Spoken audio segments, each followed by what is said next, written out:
निराळे वस्तीत तोत्या डॉक्टरावर महानगरपालिकेचा डमी रुग्ण पाठवून छापा. मनपा आरोग्य विभाग आणि शहर पोलिसांनी केली संयुक्त कारवाई.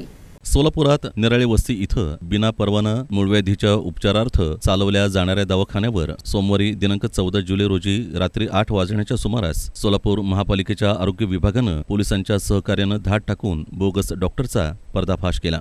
CK मंडल असं या बोगस डॉक्टरचं नाव असून त्याच्याकडे कोणतीही वैद्यकीय पदवी अथवा परवाना नसताना तो उपचार करत होता. याबाबत मनपाच्या आरोग्य विभागाला माहिती मिळाल्यानंतर त्यांनी डमी रुग्ण पाठवून खात्री केली. रुग्णाला औषध देताच मंडलचा भोंदूपणा उघडकीस आला. छाप्यामध्ये मंडल, त्याची पत्नी आणि एक तरुण नातेवाईक यांना कागदपत्रांसह ताब्यात घेण्यात आलं आहे. या तिघांविरोधात फौजदार चौडी पोलीस ठाण्यात गुन्हा दाखल करण्यात आला आहे.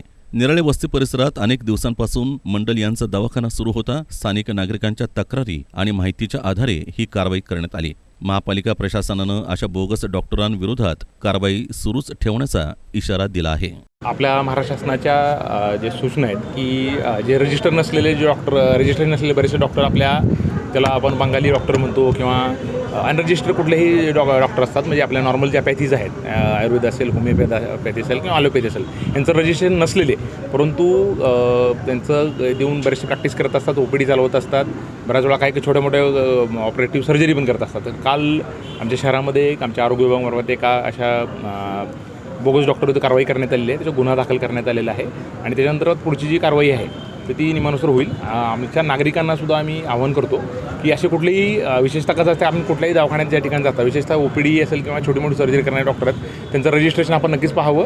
आणि बऱ्याच वेळा आपल्या लोकांना माहीत पण असतं की यांच्याकडं हे रजिस्ट्रेशन नाही आहे किंवा हे बोगस डॉक्टर, विशेषतः हे शहरातल्या काही जे बाहेरचे भाग आहेत ज्या ठिकाणी लोकवर्दळ कमी असते, ज्या ठिकाणी समोर येत नाहीत, अशा भागामध्ये डॉक्टर असतात. तर आमच्या आरोग्य विभागाला सूचना दिल्यास आम्ही तात्काळ त्याच्यावर कारवाई करू आणि भविष्यात त्यांना त्याचा गुन्हा दाखल करून जी काही त्यांच्यावर कारवाई आवश्यक आहे ती आमच्यातर्फे केली.